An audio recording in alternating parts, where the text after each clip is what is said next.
orang soleh, hafal Quran, pinter qiraah, ngerti ayat hadis, menjadi sombong. Sombongnya mungkin tidak kelihatan di wajah dan badannya, tapi terasa dari hatinya. Kadang-kadang ketok moto nek wis qiraah iku ngene. A'udzubillahi minasyaitonir rajim. Bismillahirrahmanirrahim.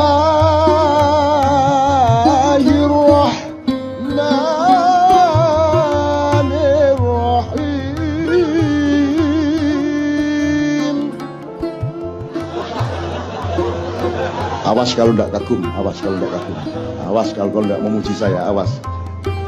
Saya tidak bisa ngeklaim, Allah yang boleh ngeklaim, tapi saya boleh merasakan. Perasaan saya mungkin salah, tapi saya pantulkan mungkin kesalahan itu. Syukur Anda menjumpai kebenarannya. Saya tidak pernah mengatakan bahwa yang saya omongkan benar. Kita itu sama-sama mencari kebenaran terus-menerus. Kapan-kapan saya pernah tidak menjelaskan benar itu ya. Ya teman sekalian ya. Oke, sekarang gini. Waktunya habis ya. Udah jam 3 pas. Ini. Ada Allah, tidak mengakui Allah. Ada Allah tapi mengingkari Allah. Ada Allah tapi menyekutukan Allah. Itu kan nanti diterjemahkan secara nilai. Dari filosofi, mau akidah, filsafat, moral, sampai aplikasi sosial, sampai hukum, sampai segala macam. Kalau seorang hakim memutuskan tok itu tidak ada Allah dalam file pikirannya, itu ketukan balu ateistik. Jelas toh? Kan begitu rumusnya tadi. Karena ini luar biasa. Ini apa namanya? Apa jenenge pra peradilan ini diterima apa tidak? Itu kan penting banget itu. Kalau Allah tidak terlibat di situ berarti ateis gitu ya kira-kira. Sekarang saya tanya, kalau dikebawakan lagi, kalau ada Allah berarti Anda secara moral jujur apa tidak jujur? Kalau ada Allah. Kalau secara ilmu objektif apa tidak objektif? Kalau secara olahraga sportif apa tidak sportif? Kalau secara hukum adil atau tidak adil? Kan sebenarnya sama semua itu. Yang namanya suci itu kalau dalam hukum adil, kalau dalam olahraga sportif itu suci, benar-benar suci. Kalau dalam ilmu objektif, jernih. Kalau dalam kesenian pas ya Ben ya, mana Ben? Kalau pitch-nya do ya do. Kecuali kepentingan estetiknya menyuruh donya naik dikit atau turun dikit dalam sifat-sifat pentatonik misalnya. Itu ya. Sekarang saya tanya, praktis saja sama Anda. Apakah di sini Anda bisa jujur? Yang bicara tadi jujur apa tidak? Pakai dibatas-batasi enggak? Kalau ngomong aja tuh, sejujur-jujurnya apa adanya, betul enggak? Coba Dadang suruh pidato di masjid, coba.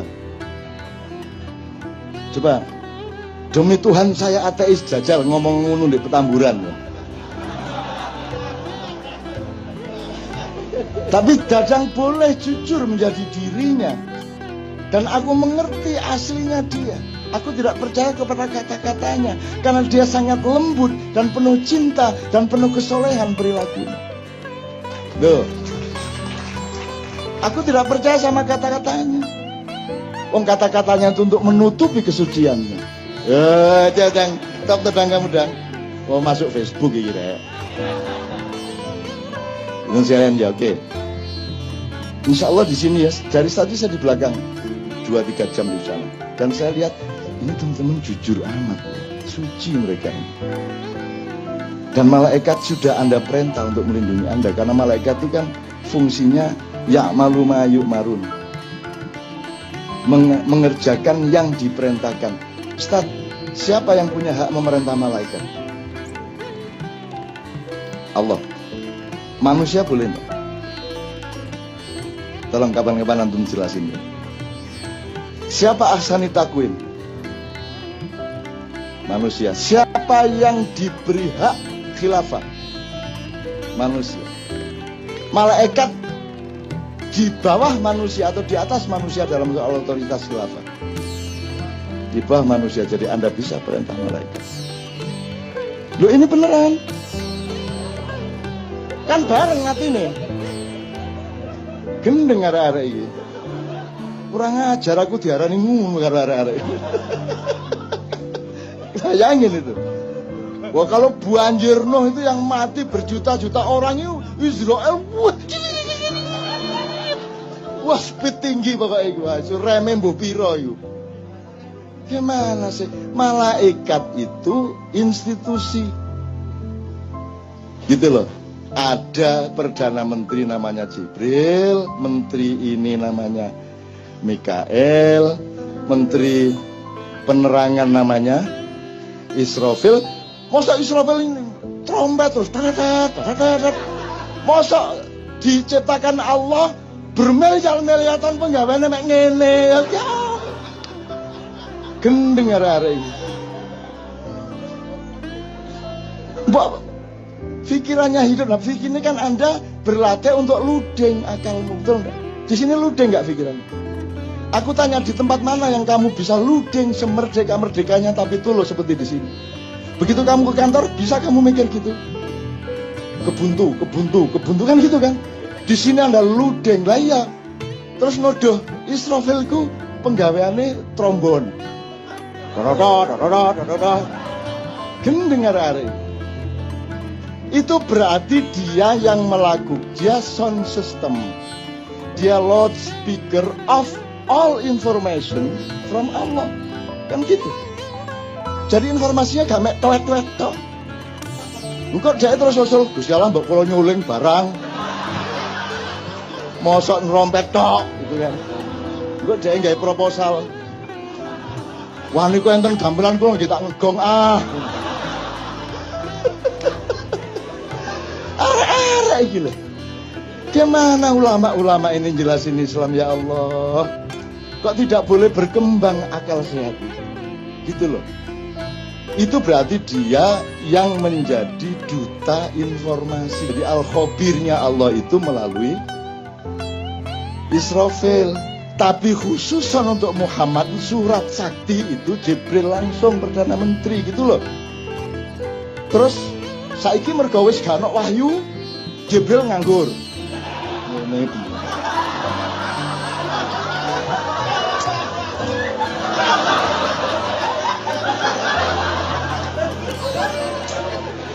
Semiliar tahun mulat. Terus gak ono nabi ya. Nunggu saya dikai akal gak digawe gitu. Jadi Jibril mau manggil karo awakmu iki. Aku mek diarani pensiun mulat. Terus mari ngono main biliar bola 3 cetak ijen. Terus mari ngono aerobik. Arek-arek iki. Enggak. Makanya belajar madza al-wahyu wa ma adraka mal wahyu. Wahyu itu apa dipelajari dong. Kalau ilham itu apa, hidayah itu apa, fadilah itu apa, maunah itu apa, dipelajari gradasinya, strukturnya, perangkat-perangkat dan persyaratannya. Kamu pikir Allah itu membikin terus Allah itu wah ngenteni jek suwe kira Jokowi, wah jek suwe ki Soeharto. Bagi Allah seluruh kejadian yang kita alami dari Adam sampai kiamat itu cuman des ngono tok. Kalamhin bil basar. Sekejapan mata ngene. Jadi ketepnya niki wis kita sudah berlangsung sekian triliun tahun. Itu sama dengan Nabi Sulaiman bikin sayembara, siapa yang bisa bawa istana Bilqis ke sini.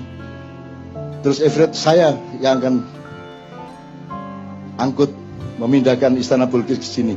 Berapa lama kamu bawa? Kata si Sulaiman alaihissalam. Sebelum baginda berdiri dari singgasana, istana sudah sampai ke depan. Sulaiman kan menghormati jane wis kesuwen jane gitu, tapi dia nggak ngomong dia. Disi aku tok kesuwen lho. Nggih aku.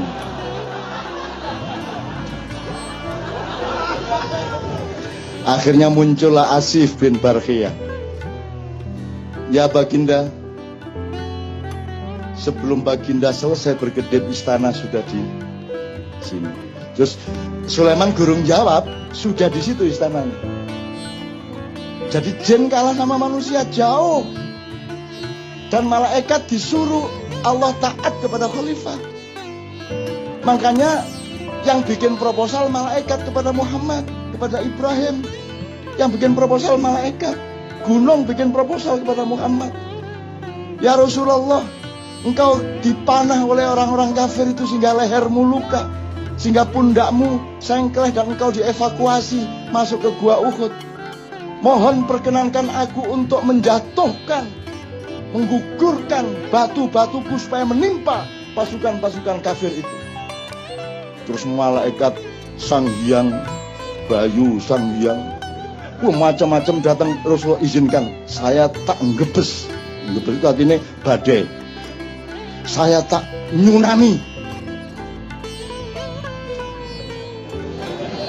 Macam-macam bahasanya. Terus ruang sana nek malaikat cara apa? Kamu pikir siapa yang mengajari malaikat ngomong? Tahu benda ini, benda itu. Ustaz, apa ayatnya? Adam diajari Allah, Adam mengajari malaikat. Jadi karena kejadian air yang naik ke darat itu namanya tsunami, ya ada yang ngomong, "Kula tak nyunami nggih Kanjeng Nabi." Wah, aku krungu dhewe rek. Pokoknya menawarkan, bikin proposal, mohon izin kepada Muhammad SAW untuk ikut membantu Muhammad menghancurkan orang-orang kafir. Muhammad mengatakan, tolong jangan lakukan. Sebab kalau Allah perintahkan, pasti dia juga perintahkan saya, kamu akan saya suruh, tapi jangan lakukan. Karena aku sudah terlanjur mendoakan agar yang melukai saya tadi nanti punya cucu menjadi pemimpin Islam. Gitu loh.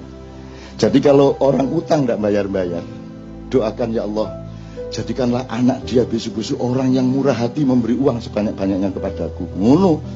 Wong ditagih gak kena, ya toh?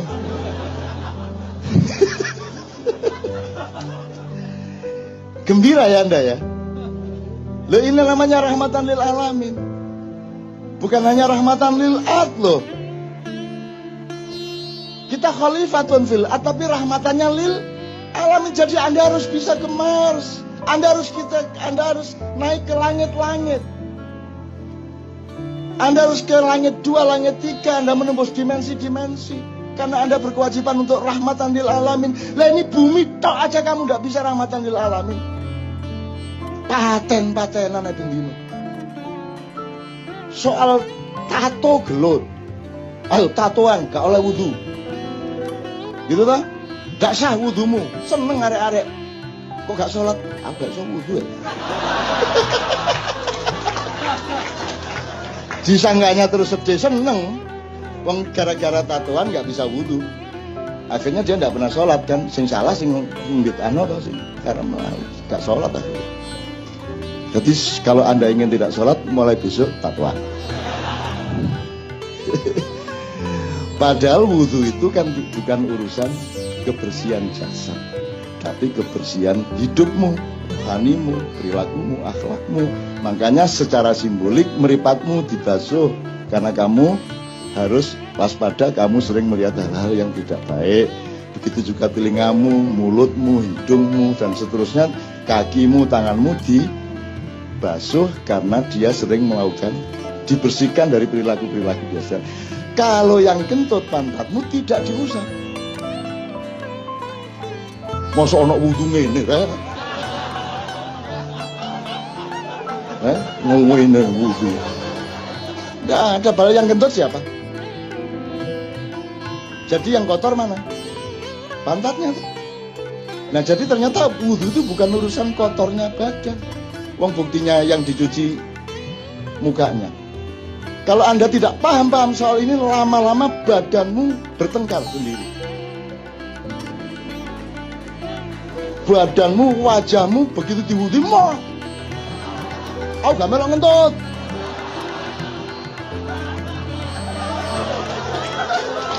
Terus ngene, saya lihat itu saya ngentut deh, itu aku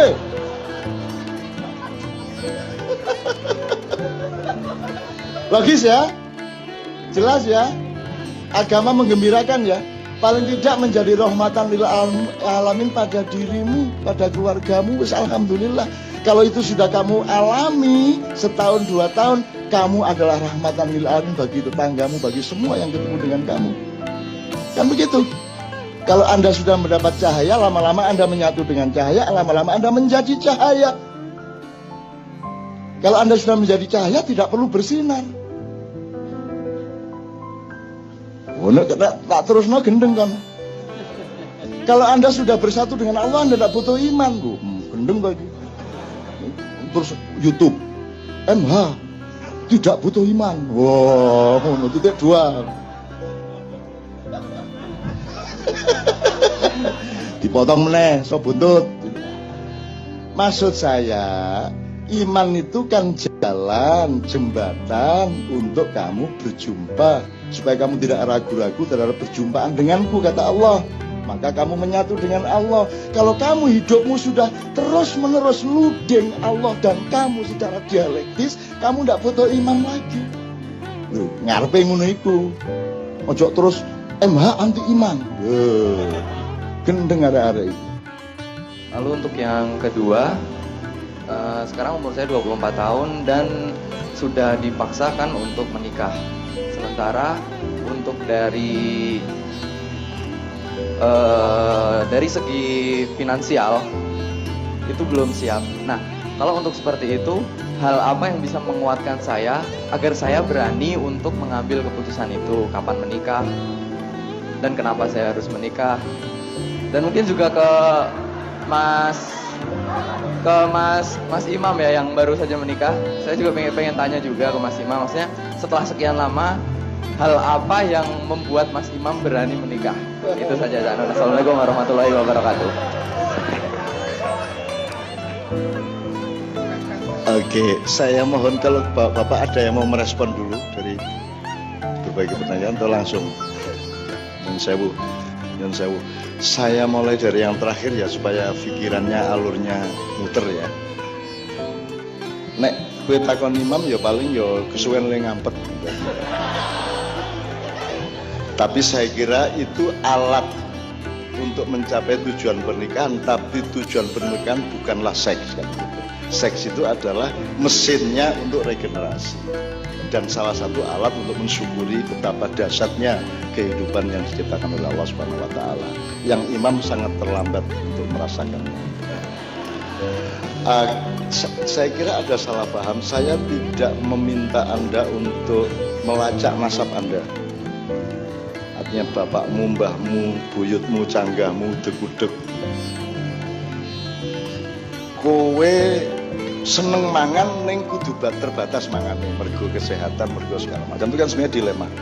Jadi senengmu kudu kok batesi, aja semene wae, aja nganti semono. Kowe jane pengen rapi, nek wis rapi kowe pengen meneh karepe 10 ya gelem. Ning kowe tetep membatasi siji wae, misalnya gitu ya. Itu hidup itu seperti itu. Nah, nasab juga sebenarnya sangat penting, tapi kayak saya justru menyembunyikan nasab saya.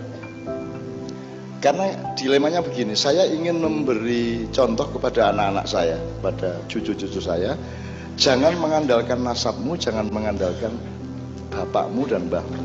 Meskipun kamu harus mengenali sebisa mungkin. Jadi ada pepatah, laisal fata mayyakulu kana abi, innal fata mayyakulu ha anada. Sing jenenge satriya dudu sing umuk bapakku ngene, mbahku ki biyen ngene, ora ngono kuwi. Sing jenenge satriya itu sing ini dadaku, ki lho aku. Itu untuk progresivitas seorang pemuda. Tetapi kalau kamu mengenal nasabmu juga ada baiknya karena ginekologinya ada di situ. Misalnya saya mengenal nasab saya, tapi saya tidak akan mengemukakan kepada Anda. Yang saya kemukakan kepada Anda adalah kowe ojo ngenteni aku golek kursi. Sebab saka mbah-mbahku biyen kita menghindari kursi, menghindari kekuasaan, menghindari kekayaan, menghindari macam-macam. Jadi aku iki zaman mbah-mbahku biyen uripe kuwi ming ngemong wong akeh, ngancani wong akeh. nyediake panggonan terus masang kiai ning kono daerah dadi kiai. Ngerti ora? Jombang itu dulu di daerah Tebuireng sampai Tunggorono itu tempat bandit-bandit. Terus kita taklukkan bandit itu, terus kita siapkan tanahnya untuk bikin pesantren.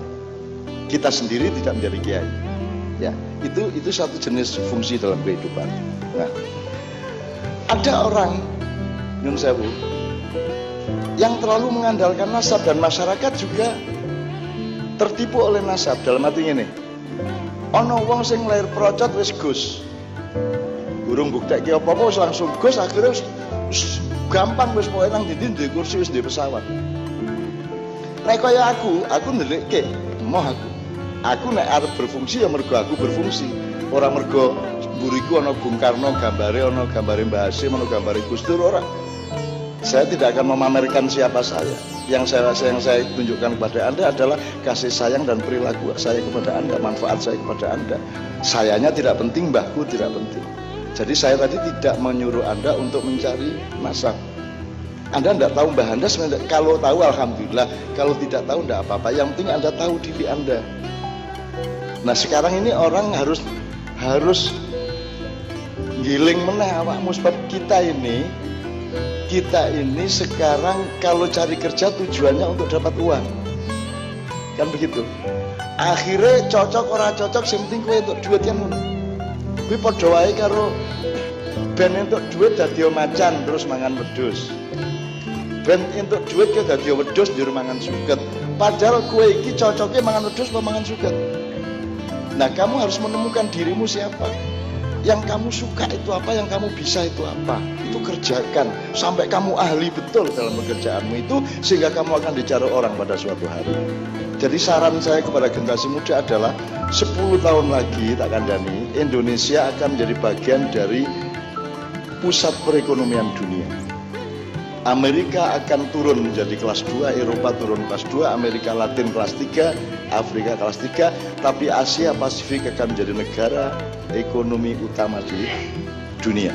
Kita menjadi negara dunia ke-1 neng dudu wekmu.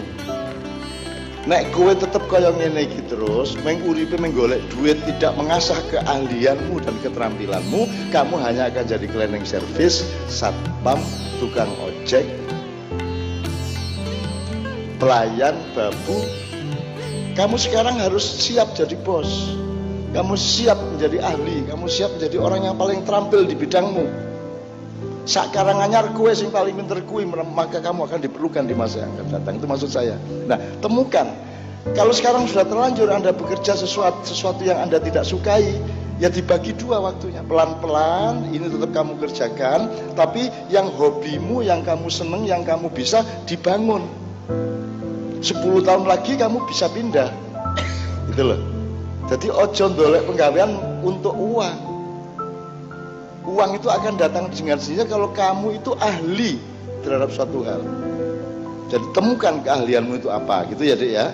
Nah, soal rabi, kudune iki rasa takon. Iki lumayan nih, ono bocah kok rabi, ngopo to dadak rabi, apik banget loh gue. Ini bagus itu punya pertanyaan seperti itu, berarti dia itu bukan orang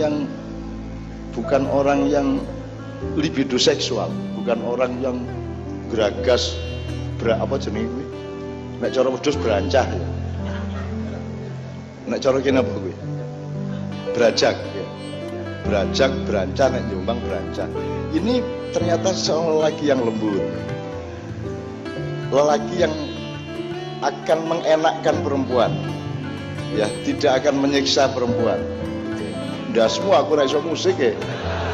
Aku iki ngejak Kiai Kanjeng mergo wong ki ya butuh nunen-nunen sing penak, mosok meng cangkem tok kan gitu. Ya toh? Maka kita bikin musik. Tidak berarti saya bisa musik. Dan Kiai Kanjeng ini menjadi maestro musik. Setiap orang ini maestro. Bukan karena mereka itu ahli musik, tapi karena mereka tekun, setia, dan benar-benar melayani masyarakat. Orang pemusik di dunia metu keri-keri to. Kiai Kanjeng kan keri-keri to. Kowe bali Kiai Kanjeng isih muni kok. Kuwi kan pemusik pekok to kuwi. Nek pemusik bintang kan metu sek lagi penontonnya metu. Kan gitu kalau bintang ini bukan bintang. Iki kalau tadi malam disebut ab dan abdiyah. Ada 3 fenomena. Rasulullah ditanya sama Allah, ya Muhammad, kamu mau nggak saya jadikan raja? Kalau kamu mau jadi raja, Nabi yang raja disebut mulkan nabiyah. Nabi tapi rojo kayak Kanjeng Sulaiman karo Daud itu mulkan nabiyah. Nek jek gelem Allah sudah menyiapkan harta benda, gunung emas di antara Mekah dan Madinah, tambang-tambang minyak segala macam, air zam-zam yang tidak ada batasnya. Yang air zam-zam itu masih 312 miliar tahun baru akan habis. Nek ora percaya ditenol dhewe iku. Uripo nganti 312 miliar tahun ya. Itu kekayaan yang luar biasa. Pariwisata yang paling dicemburi oleh Cina dan konglomerat adalah Mekah. Jadi mereka itu kagum sama Nabi Muhammad mergo kait pusat pariwisata dunia orang nganggo iklan. Orang nganggo biaya advertisement, orang nganggo pengumuman. Teko terus ora leren wong mubeng. Terus ora tau leren. Jadi Cina bingung kok iso ya. Kene iki mengiklanke Bali wae angel banget. Iki Mekah ra diiklanke teko terus. Nah, itu mereka kagum. Jadi mereka itu pengagum Nabi Muhammad dalam soal pengumpulan turis-turis itu. Tuh, oke adik ya, jelas ya.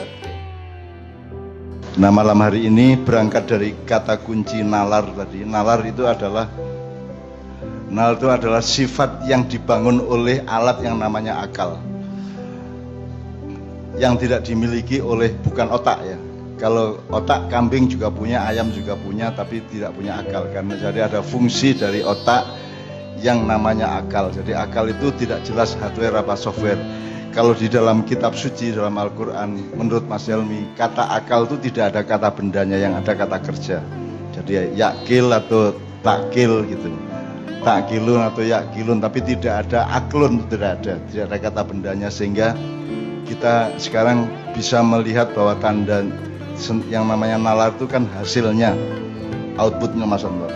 Alatnya adalah akal, dan ternyata akal itu juga bukan hardware, tapi satu pola kerja, satu sistem, satu ekosistem ya. Nanti Sabrang mohon menjelaskan satu cara kerja, satu maintenance dari urat saraf sedemikian rupa yang berlaku pada manusia tapi tidak berlaku pada binatang. Oleh karena itu malam hari ini kita berangkat memahami nalar dan akal tadi melalui Pak Muzamil, Sabrang, Mas Tanto, dan kalau ada Mas Toto Raharjo. Jadi kita virus utama di muka bumi adalah manusia itu sendiri. Nah, kita sudah banyak ngomong di mocopat-copat yang kemarin ya. Kalau engkau memanggil Allah yang maha tinggi, maka Allah akan menampakkan keajaiban-keajaibannya. Karena kita ini dikepung oleh hal-hal yang hanya bisa diselesaikan oleh keajaiban. Wis ora mungkin iso. Anda tahu mayoritas manusia itu melanggar perintah Allah dan melanggar larangan Allah. Mayoritas manusia.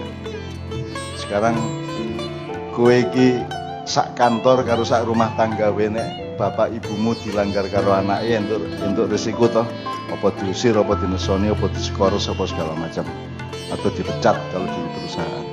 Sementara Allah memerintah, kata para ulama, dan 70% perilaku manusia adalah menentang seluruh dunia ya. Kalau kita hitung persentasenya, itu kan lebih banyak orang menentang Allah daripada melanggar Allah daripada mentaatinya. Tapi Allah tidak memberi sanksi apa-apa sampai hari ini, sehingga kemungkinannya ada dua. Satu, Allah itu lemah sehingga tidak bisa memberi sanksi. Nomor dua, Allah tidak pernah perintah. Aku takon, apa kue rabi mergo kewajiban? Ada kewajiban nikah dalam Islam? Apakah mandi pagi itu wajib? Perintah Allah, mandilah kalau pagi. Tidak ada. Makan, apakah ada perintah makan? Tidak ada. Tapi manusia makan, manusia mandi, manusia rabi. Apa sebabnya? Karena dia punya nalar tadi. Karena manusia sudah dikasih remote untuk merimut dirinya. Kalau alam dan binatang itu dirimut langsung oleh Allah dengan para stafnya, yaitu para malaikat. Nek lowo kaya ngono kae, nek macan kaya ngono kae, teri kaya ngono kae, itu dirimut 100%. Ya malu mayu malu. Tapi kalau manusia dicekeli remote dewe, melalui software yang namanya akal dan nurani, al-qalbu wal aklu. Nah, kata nalar itu dari bahasa Arab, Mas Tanto, dari kata nadhor menurut Pak Mustafa Yasin. Nadhor itu penglihatan. Nah, penglihatan itu ada penglihatan fisik dengan mata, ada penglihatan intelektual dengan akal. Misalnya kalau saya ngelihat ini ya, iki ireng karo putih, nek mripatku. Nek aku ndelok karo akalku, iki kopi kan begitu. Maka penglihatan itu gradasinya sangat banyak, lapisannya luar biasa banyak. Maka puncak dari penglihatan nalar itu ada di penglihatan dengan akal, penglihatan akademis, penglihatan ilmiah, penglihatan kultural, ada penglihatan rohani, ada penglihatan hati, ada penglihatan rasa. Wong Jawa duwe rasa barang yang tidak ada bahasa Inggrisnya, tidak ada bahasa Arabnya. Rasa itu bukan rasa. Jadi nalar itu luar biasa, karena kata nalar itu sebenarnya kan tidak hanya soal akal, tidak hanya soal otak, tapi seluruh alat penglihatan yang ada pada manusia itu dipakai. Itu nadhor kan nek bahasa Arabnya nadhor, Jawa dadi nalar, zuhur dadi lohor, terus hadir dadi hadir, hilang ele atau dadi el apa meneh liyane. Ya, jadi gitu teman sekalian. Oleh karena itu sekarang fardu perlu itu dari kata fardu, perlu. Jadi ada transformasi pemahaman dari Al-Quran ke Jawa sedemikian rupa, dan saya kira sepanjang yang saya ketahui dari kosakata Jawa itu tidak ada yang meleset. Tapi kalau sudah Arab ke Indonesia itu meleset pol. Jadi misalnya amal itu kan pemahaman kita kan ngekei wong, gitu. Kalau amal itu ya mengerjakan sesuatu. Maling ya amal, tapi kata amal itu kita biaskan menjadi sodakoh. Sebenarnya sodakoh yang dimaksud amal dalam bahasa Indonesia itu sodakoh. Sama dengan akal. Akal itu kan dalam bahasa Indonesia mengakali itu artinya membohongi atau menipu atau memperdaya. Padahal mengakali adalah pekerjaan utama manusia, yaitu memperlakukan segala sesuatu dengan akalnya. Misalnya Anda memperlakukan padi, kamu akali jadi beras, kamu akali lagi jadi nasi. Nah, penglihatan itu ada penglihatan. Nah, tadi kita ngomong bahwa manusia itu kehilangan alamnya, kehilangan binatangnya, kehilangan tumbuh-tumbuhannya, kehilangan materinya, maka dia tidak lulus jadi manusia. Dan itulah ciri manusia modern sekarang ini. Karena nasi harus sadar bahwa dia itu beras. Beras harus sadar bahwa dia itu padi, kan begitu. Nah, sekarang nasi modern itu tidak dengan kesadaran beras dan padi, apalagi sawah, petani dan tanamannya dan benih-benihnya dan itu. Nah, itu sebenarnya yang kita pelajari teman sekalian. Nah, sekarang saya sebelum meminta kepada Pak Muzamil dan Sabrang, saya ingin merespon juga doa leluhur tadi. Saya minta Kiai Kanjeng, Mbak Nia, Mbak Yuli. Jadi kalau leluhur yang kita kenal kan ada batasnya ya. Kayak tadi kan ada tembang-tembangnya Sunan Kalijogo, terus ada solawat-solawat, ada doa-doa dari Al-Quran tadi ya. Nah, Kiai Kanjeng ini juga menghormati semuanya, tetapi wacana mereka terbatas, makanya kita berguru kepada Mas Manu, kita berguru kepada macam-macam. Bahkan Kiai Kanjeng itu terbangan we sinau. Ada yang sinau ke Martapura, sinau ke Jombang, sinau ke Jogja dan seterusnya. Nah, di dalam khasanah umat Islam, salah satu doa leluhurku itu Anda kan pernah kenal kata solawat, pernah kenal kata terbangan, terus kayak mau kan ono angguk ya, kayak mau ya angguk karo badui toh, tari-tari badui ngono kae sing ning Sleman kuwi. Terus ada kata hibaan, dadi nek wong lanang terbangan biasanya nglumpuk. Saya mengalami masa kecil saya di mana orang beribu-ribu berkumpul untuk memainkan terbang. Mereka berkumpul dari banyak desa, berkumpul dan bersepakat giliran seperti arisan. Jadi misalnya malam Jumat tanggal sekian di sini, sebulan kemudian di sana dan seterusnya. Itu mobilisasinya luar biasa. Itu nek lanang itu jenenge terbangan. Terus nek umum jenenge selawatan, nek wedok jenenge dhibaan. Jadi wong wedok-wedok ning desa iki ya dhibaan ben malam Jumat, dan ibu saya dulu pelopornya karena pertimbangannya sederhana, timbangane kon rasan-rasan tangga ben dina, kon nyacat-nyacat wong ben dina, mending ngelompok selawatan dhibaan. Akhirnya kita punya tradisi namanya dhiba. Nah, dhiba itu adalah, saya nanti mohon Mas Islamianto menjelaskan secara agak teknis, akademis, dhiba itu bedanya dengan sholawat. Misalnya kalau sholawat kan ada sumber-sumbernya, ada karangan Imam Busiri misalnya Burdah, ada Al-Barjanji, ada Simtud Duror yang sering Anda bisa masuk YouTube ke, Anda cari Haji J atau Guru Zaini atau Guru Sekumpul. Nah, itu nanti Anda akan tahu selawatan Martapuran yang asal usulnya dari Simtud Duror. Simtud Duror itu dari Pasar Kliwon Solo tapi aslinya dari Yaman. Nah saiki aku kepingin ini supaya kita juga nguri-uri dan napak tilas leluhur kita ya, doa leluhur tadi ya. Kalau Guru Sekumpul yang di Martapura yang sangat hebat itu, dan itu setahu saya itu adalah pembacaan Maulid Rasul terbaik sealam semesta. Itu Guru Zaini yang kita pernah ke sana dan kita ndredeg pol-polan.